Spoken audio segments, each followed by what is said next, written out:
FSN Radio. It's all about what's next. Go to financialsurvivalnetwork.com and sign up for your free weekly newsletter. You'll also get 3 free reports. The Financial Survival Network. It's all about what's next. Today's show is brought to you by U.S. Gold Corp. U.S. Gold Corp is a U.S.-focused gold exploration and development company advancing high-potential projects in Wyoming and Nevada. U.S. Gold Corp has consolidated a district on Nevada's productive Cortex trend and is advancing the Copper King project towards production in Wyoming, led by a team of prolific company builders and renowned explorers, including Dave Mathewson, who is directly responsible for several major Nevada gold discoveries. U.S. Gold Corp is well-capitalized and has an extremely tight share structure with less than 20 million shares outstanding and trades on the NASDAQ, a major exchange under the ticker symbol USAU. To learn more, go to usgoldcorp.gold. That's usgoldcorp.gold. The Financial Survival Network. It's all about what's next. Welcome. You are listening to the Financial Survival Network. I'm Kerry Lutz. It's April 16th, 2019. Hope you've recovered from tax day. I imbibed a lot of adult beverages because it just felt good. Took away a little of the snap.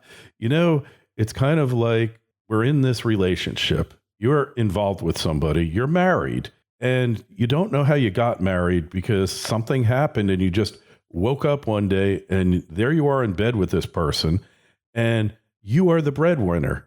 You are the one that brings in the money. You pay all the bills, you pay the taxes, you pay everything. And all the person next to you in bed does is sit around all day, party, and have fun, and party like it's 1999. And then at the end of the day, you get the liquor bill.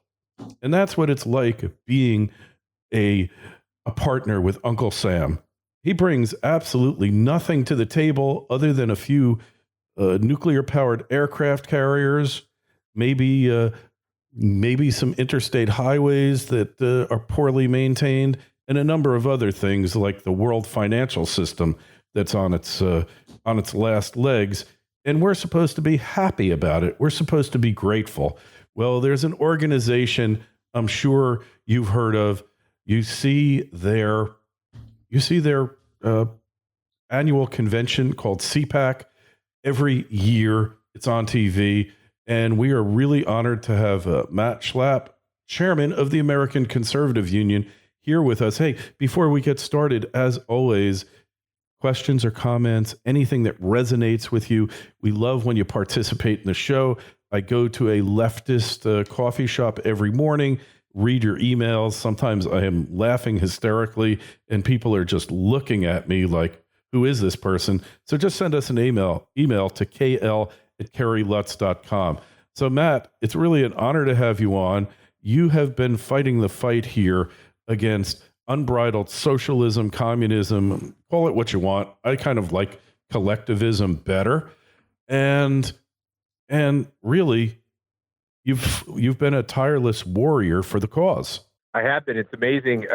I'm 51 years old, Kerry, and it was a long last couple of years because for those of us who realize that our politics have become ossified, that the Republican Party too often told conservatives what they wanted to hear and then did whatever they wanted, that when it got to 2016 that we needed to change our act. We had actually a lot of good choices, but one was very unique, and that was Donald Trump, this outsider who promised to come to Washington with a 2x4 and bust things up. And I'm rather satisfied with the fact that he continues to do that every morning when I look at my Twitter feed. Hey, so, that's that old saying, that old story, the guy's got a mule, a jackass, and the thing just won't move. And he pushes, he pulls, and finally he takes a 2x4 and slams him over the head. And says, what are you doing? Like, he's still not moving. He said, but now I have his attention. And Donald Trump has got our attention, if nothing else, correct? Yeah, he sure does. And, I think he's changed politics forever in this country. He's changed the way a president will communicate forever. And I know sometimes some of my conservative friends don't like everything he says. They don't like everything he tweets. They don't like everything he does. But I always tell them, it's like, keep your eye on the prize, which is, what is getting done? And, if you really, when you get a beer in front of that same conservative who complains, and everyone is overjoyed at what this president is doing, and how much he seems to enjoy it, and how much he seems to talk about never getting tired. He just has an energy level like I don't think I've ever seen in a 25-year-old. And and like I said, I'm so thankful that we are getting done what we're getting done, and I'm appreciative for his leadership. By the way, I'm also appreciative for a lot of these great conservative governors, and for a lot of these great congressmen, senators. A whole handful of people in the House and the Senate are literally changing the approach of our party. And I know some people like John Kasich and other people who I don't even consider Republicans are rooting against them. But I think we're going to succeed. Hey, well, Kasich is a fake. So many of them, going to say so many of them are fakes. It's obvious. But Donald Trump's greatest gift is where he stands at any given time. He's pretty consistent about it, although the media will claim that he isn't. But what he's done is these so-called conservatives, these so-called pro-America people, he's exposed them, a lot of them, as frauds. I mean, I love, what's his name? George Will. I thought he was a phenomenal writer. But when he became a never Trumper, it just dawned on me, all of these Republican think tanks, the whole infrastructure of the Republican Party, all they cared about was just having meaningless dialogue. They didn't really want to get anything done.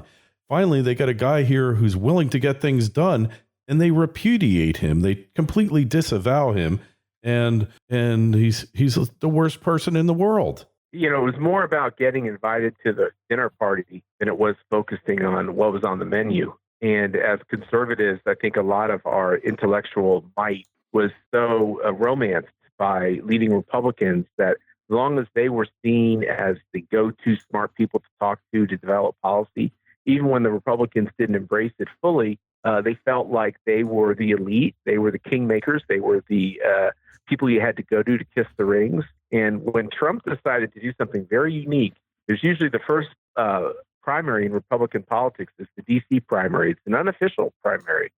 Terry, where you come to kiss the rings and have a lot of dinner parties with all the smart set. And Trump skipped that mostly.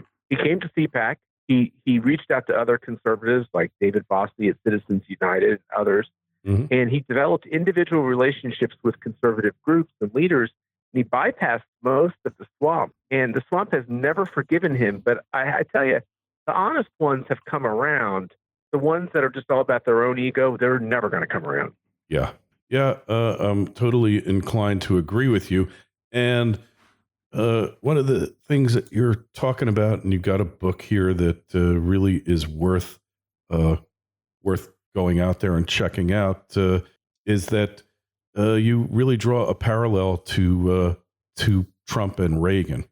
Yeah, absolutely. We the ACU recently put out this great book called Reagan at CPAC, which you can get at Barnes and Noble and Amazon and other places. And what it does is because we have so many young people, 50% of the people who come to CPAC each year are college age or younger. Two of my girls, one's a high school aged young woman, and my second daughter is going to be in high school next year. They come to CPAC every year. So you have a lot of these young people who really have no inkling of Reagan unless their history teacher or their parents talk about them. And so what we wanted to do with this book was to explain to the young people who come to CPAC and of course the veterans as well, to remind them the important role Reagan played as an outsider, a politician who had ideas. It wasn't just about marketing and a good smile, and Lord knows he had charm aplenty, but it was about ideas. And he was the revolutionary outsider in the 60s and 70s and became president in the 80s. So there is a great parallel to what's going on today. I think the only difference is Reagan, I think, it's dangerous to put words in a man who has passed. But my guess is Reagan would look at the policies that Donald Trump is pushing, and I think he'd be quite gratified with what's happening in the country. I think he would have loved to have had a Republican Congress. He would have loved to have had some of the opportunities that Trump has been able to make happen. Well, it's funny that you say that, because one of Reagan's greatest strengths and perhaps his greatest weakness is he was basically a really nice guy. I don't think there was a malicious bone in the man's body. From everything I've read about him, and I lived through the Reagan years, I was old enough, I was in my 20s to remember, and the man just oozed class. There was a nobility about Reagan. And Trump is a street fighter. He's willing to get off the perch and kick butt to get what he wants.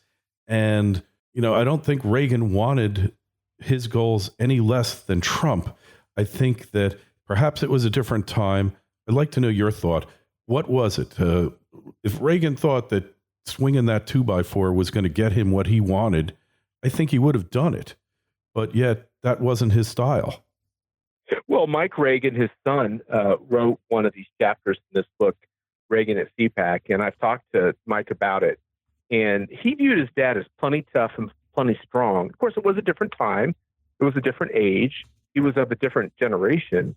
But his dad was plenty tough. Think about it. He took on all the incumbents. He took on the establishment. He was the original taker-honor of the establishment, taking on Gerald Ford, taking on the Rockefeller wing of the Republican Party. Yeah. And, I watched Mike Reagan on his Twitter feed. And once again, I think I described him, like a lot of conservatives, overjoyed at what Donald Trump is able to do. And the big difference is the following. Every Republican president in my lifetime, in the modern age, has gotten a special counsel. The Democrats always have the same book of attacks. They said George Herbert Walker Bush and Ronald Reagan colluded with the mullahs in Iran to keep the hostages from being freed during that 1980 campaign so they could take credit. They did the same thing with Richard Nixon and promises to end the Vietnam War. I've been watching this documentary on CNN on Richard Nixon, who I'm not the biggest fan of, but let's face it, they did the same thing. As soon as he gets elected in '68, they immediately start trying to take him down in every conceivable way they can. It's the media working with Democrats who are in control then of Congress overwhelmingly. And so, you really see the same charges over and over again. And I think what we finally needed to do was elect somebody who calls BS on that and says, you know what, you can fight me all you want. I'm going to fight twice as hard, and I'm going to fight dirty. And I think that is exactly the right approach. And I think he's the man for the times. Yeah, I'm inclined to agree with you. And I was drinking my morning cup of liberal tears the day that Attorney General Barr released the conclusions of the Mueller report, because I knew it was going to be a bunch of nothing, because it was all about the process to try to get rid of Trump rather than the actual facts that were there, hoping that he'd make a mistake, fire Rosenstein, fire Mueller, and then they could jump on the bandwagon and get rid of him. And I'm sure there were so many times that Trump wanted to fire Mueller, and yet he kept his powder dry, said, I'm not going to do anything. I did nothing. I'll cooperate with this ridiculousness. And the other thing is, it didn't really interfere with Trump getting things done, because he doesn't work on a Washington, D.C. timetable. The guy is up 18 to 20 hours a day, and he's doing his thing. He's not doing cocaine, as one prominent Democrat said he was, to stay up all this time. And I think the Democratic Party, and the Republicans for that matter, never ever in their worst nightmares ever expected to find somebody like Trump who works 20 hours a day. The last person, the workaholic president we had officially, was LBJ, and look at all the damage he did. So never underestimate what a workaholic can do.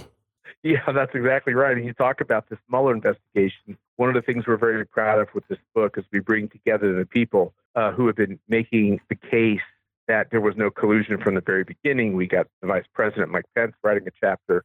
We've got Charlie Kirk writing a chapter, Katie Pavlich writing a chapter, the great Mark Meadows writing a chapter. You go through all this and you realize that we've got heroes today as well. And I have to say this, which is, I've got to know, one of my great regrets is mostly because of my age. I never got to really meet or get to know Ronald Reagan. And of course, he's a hero of mine. He's a hero of yours. He's a hero of a lot of Americans, just patriots. And I was a student at Notre Dame, and I heard his famous win one for the Gipper speech as he was kind of closing out his administration.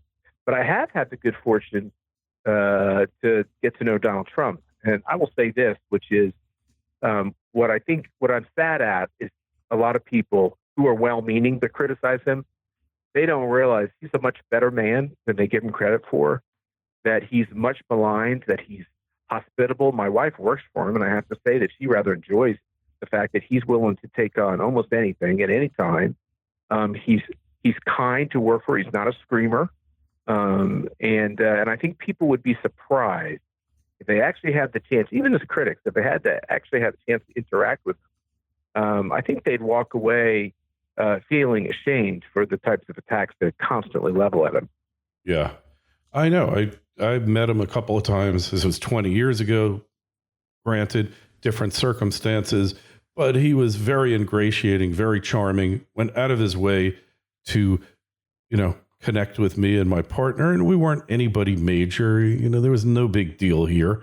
And, he just was funny. One of the funniest people I've ever met. Yeah, really funny. People don't understand his sense of humor. He's sarcastic.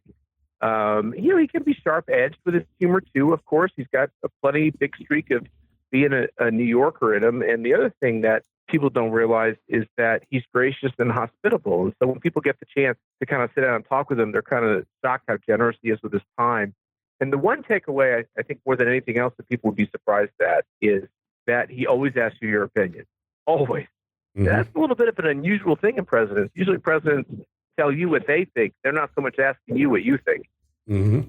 Yeah, exactly. And, he had a large group of people that he trusted, and some of them let him down. So looking forward here to next year, look at the clown show that is running against him, including former Massachusetts Republican Governor Bill Weld. I'm beginning to think he was hanging around with Gary Johnson too much, and he probably grabbed Gary's stash and hasn't come down since. Bill Weld is not a libertarian, although he ran on the libertarian ticket last time. The reason why he was put on the libertarian ticket is because he's pro-choice. And, of course, there's plenty of Republicans and conservatives who are pro-choice, but I don't consider a pro-choice person libertarian. Libertarian comes down to a whole bunch of issues, mostly the size and scope of government in your life. And I think it's a great unifier with most Republicans, conservatives, and libertarians is that the government has become too big. Mm-hmm. And Bill Weld, and as he served in government, was always for a bigger government. That's kind of what he was all about, just like Mitt Romney when he was governor of Massachusetts and others. There's nothing wrong with putting your name on a ballot and running, and Bill Weld's got every right to run for president. But if he thinks he's going to somehow put together a coalition of Republicans who think he's got any credibility on these issues, I think he's mistaken.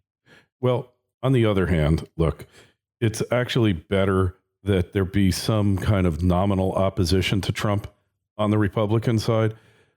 Normally that would be the case, but then again, you've got these maniacs running. Like, I don't know about you, Matt, but I'm not feeling the burn. And I don't know about Mayor Pete Buttplug there, that I trust him to run, the country. And the next one is worse than the next. Are they going to come out, the magicians, David Copperfield, up on the stage, and he opens up the door and the magical, perfect Democratic candidate is going to walk out of there? Or are these 18 or 200 candidates that we have now, is that pretty much the field? Look, I think for Mayor Pete and for a lot of these other candidates, they're trying to figure out, they know he's rejected the idea of being a socialist. Nancy Pelosi has rejected the idea of being a socialist. I think the problem they face that they know that socialism is controversial. Not so controversial with Democrats, by the way. Most polls show that right around 50% of Democrats are very comfortable with being a socialist party. But if you look at Americans overall, Republicans and independents, which are the growing part of the electorate, they still reject this idea of socialism. So what these Democrats who are rejecting the title of socialism, they're still embracing all the underlying policies. So I think that's really what this presidential campaign is going to be all about. It's really not going to be so much about is Trump is President Trump your perfect idea of a president? It's going to be more about, is Donald Trump the president you want when you're facing this increased radicalism coming from many Democrats, coming from college campuses, coming from elite media outlets. And I think it's an honest and good conversation for our country to have. And I think these 4 years of the Trump presidency, this growing economy, this idea of America's not apologizing anymore, and also America isn't intervening in everything as we have in the past, I actually think President Trump's going to stand in good stead. Yeah, I have a feeling too, even though he was written off for dead a few weeks ago. Hey, if you listen to CNN and the rest of the so-called mainstream, it's just a nonstop laugh fest. I mean, they're the most absurd people on the planet. Hey, in any event, just tell us quickly, CPAC, what it is, how we get involved in it. Yeah, Kerry, CPAC has been going on for almost 50 years, and it's the largest conservative political convention in this country and in the world. It's one of the top covered political events every year in this country. If you look at almost any news story that talks about the leaders of the Republican Party or the conservative movement, you'll see video coming from CPAC. It's really the place where it all begins and where we get together and talk about what we believe and what we've got to do. And CPAC next year is going to take place in the last 3 days of February. If you want to get information on it, you can go to our website at conservative.org. And we just had a who's who of people you want to hear from at the last CPAC. And of course, the most famous was President Trump's 2.5-hour speech he gave at CPAC, where I literally had to leave for a little bit to get a bathroom break because he spoke so interestingly and so long, and just somebody called it a love affair with the audience. It's really true. I think the conservative movement has really embraced this president.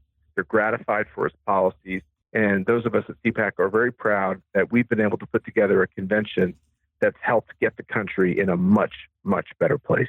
Much better. And look, even if the other side doesn't want to debate, they still at some point are going to have to, because that is the American way.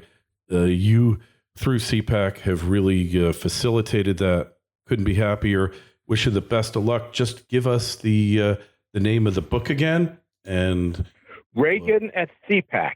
And as I said, you can get it at Barnes & Noble. You can get it on Amazon, and it's selling well. And I think it's an important story for the modern context, but it also reminds us of our important conservative history under Reagan's leadership. Couldn't agree with you more. Hey, so the website of your organization, and that is conservative.org. So go check that out. And great URL, one of the best. And hey, we'll have a link in the show notes to your site as well as to the book. And really appreciate you coming on. Everybody out there, don't forget Twitter feed at Kerry Lutz, Facebook page Financial Survival Network. I don't care where you're listening to this, whether it's YouTube or a podcast platform, please subscribe, like, and share. Really helps us a lot when you do that. Helps me a lot. It helps get ideas out there, which are so desperately needed in what often is a very bankrupt intellectual marketplace. Matt, really appreciate you coming on. We will definitely be talking with you in the future. FSN Radio. It's all about what's next. Go to financialsurvivalnetwork.com and sign up for your free weekly newsletter. You'll also get 3 free reports. The Financial Survival Network. It's all about what's next.